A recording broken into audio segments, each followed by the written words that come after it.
Hello, welcome guys, welcome to Atlantis news video, and we brought you this video together with Linda. Linda is based here in Canary Islands in Tenerife with me, and we have some news to bring you. We want to talk about what has been going on in Atlantis if you haven't been around, and what is coming up. First thing is Linda's been this year in Cyprus on the World Championship. This was IDA World Championship. Yeah.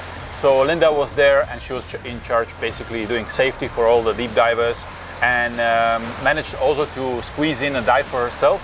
So Linda, do you want to tell us how did you get to Cyprus, what you've been doing there and what happened there? What happened is that this year I started training again after a break of I think 5 years. I think my last competition was in 2016. I stopped training, I started doing other things. I was trail running and hiking and stuff like that. And then this year I just decided that it was a good time to start training again. It was summer, the water was getting warm and I had friends over, so I started training, and then I started following again, you know, what's happening, which competitions, who's diving deep, who's doing what.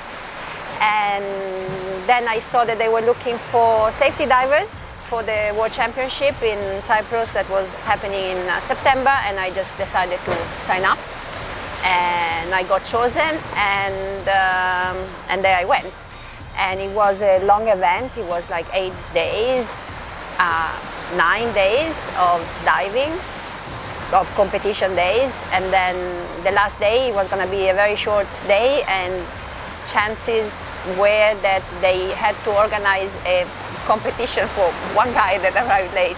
Okay, and then nice. I was at the table with a bunch of judges, and I said, "Oh, can I participate too?" And they said, "Yeah, sure."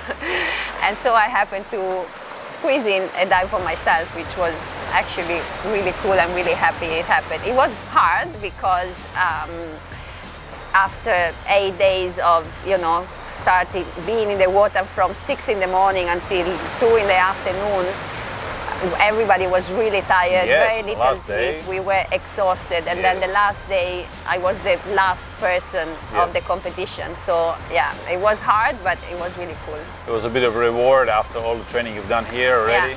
Yeah, and reward for yourself after 8 days of non-stop diving and working. Yeah. That's cool. I mean, it's always great to see the events like this, to be there, to be part of it, to mingle with people, and just to see the community, which is great. And also I know you went with Pavel Tom, who, if you haven't remember from the video we did with Pavel and his group that were here, and actually coming again early next year.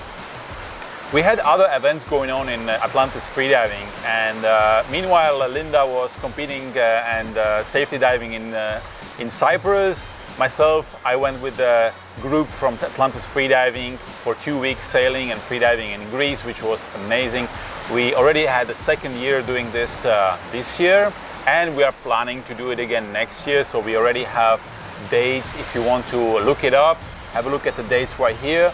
And this event is all about relaxing. It's about living on the sailing yacht. It's about discovering the place. We have the most amazing crew and people who know the area. They live there, they freedive themselves, so they know good spots, they know good locations, and many times also secret spots.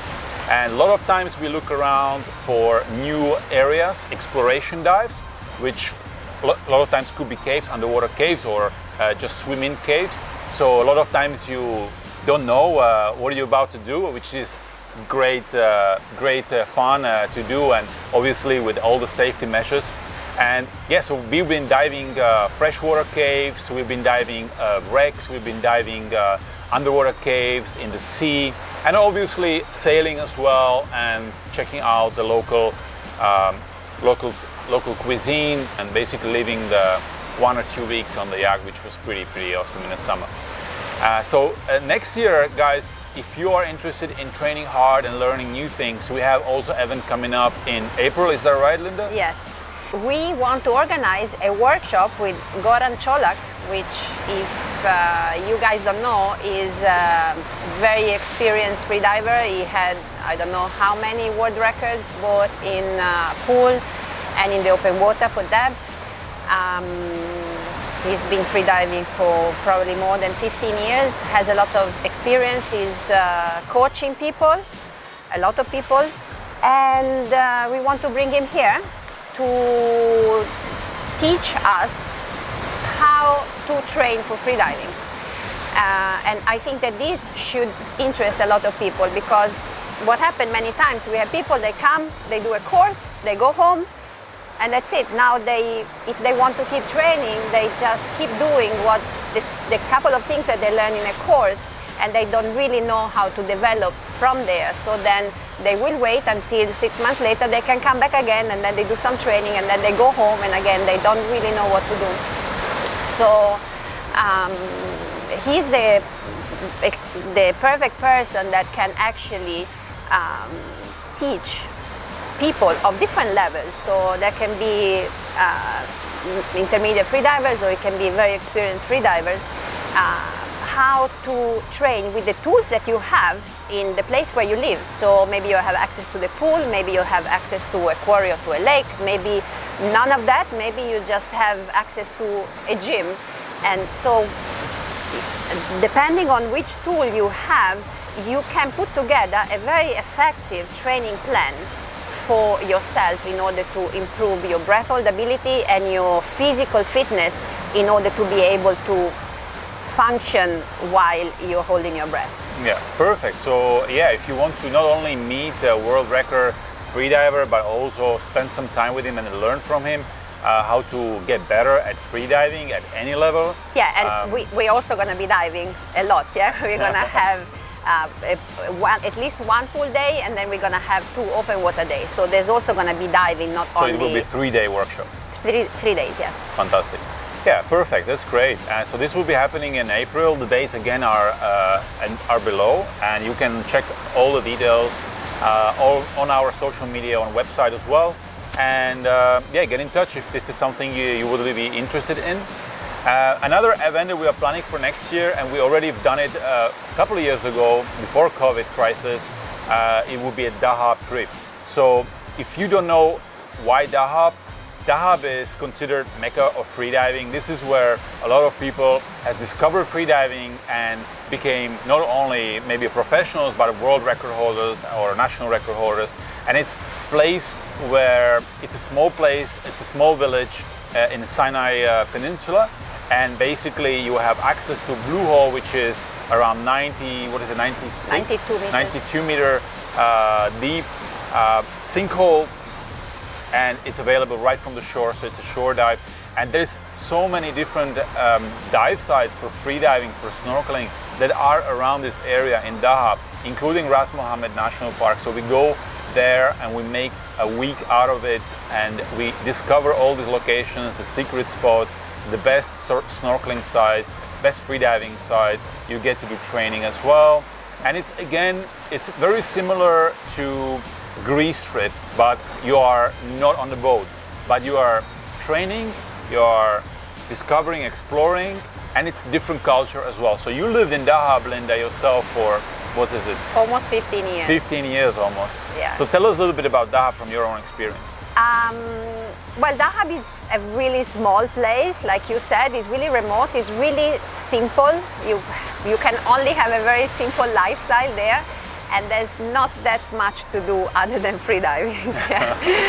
Thankfully, the diving is great because the water is beautiful, like you have beautiful visibility almost all the time. You have relatively warm water most of the year. For freediving is also great because you have the Blue Hole, but not only, you also have the lighthouse that are places that are quite protected from the outside environment. So you have access to depth without needing a boat, without being exposed to current, to waves, to all the things that you don't... Perfect freediving spot. Exactly. Yeah. So it's absolutely great. I think that every freediver should go there at least once in his lifetime, possibly more. So yeah, it's really a thing to go and visit. And then, like Pavel said, there's the Ras Mohammed National Park, which is extremely famous place all around the world. And we are planning to do Ras Abu Ghulum as well, which was amazing last time. Exactly. Yeah. and a desert and discover all these places which we already know, but we are looking to show these places to other people as well, because they are amazing. So we're going to be using Freedive Dahab as a base, where we're going to basically use all the equipment that they have there and logistics. And then with myself, we will be discovering all these locations. We're looking at training in the morning, a different location, and then also checking out the reefs or dive sites that are interesting in the location or in the surrounding area. So if you want to come and join us for Dahab trip, let us know again, and send us email or send us a message, and we'll be happy to explain more if you like. So I think this is for now it. This is the trips and events that we know we're going to do for sure. There will be probably more things, so we'll be doing another event video or news video probably in a month or so, when we have more things coming up. So stay tuned. If you haven't signed up, subscribe for the video or the YouTube channel, do so, and let us know if there is a location you would like to visit, or if you would like to see something in particular, or we should go and check out some another location in the comments below. Well, thank you, Linda, for coming and joining me. Thank you. And guys, take care and see you on the next video.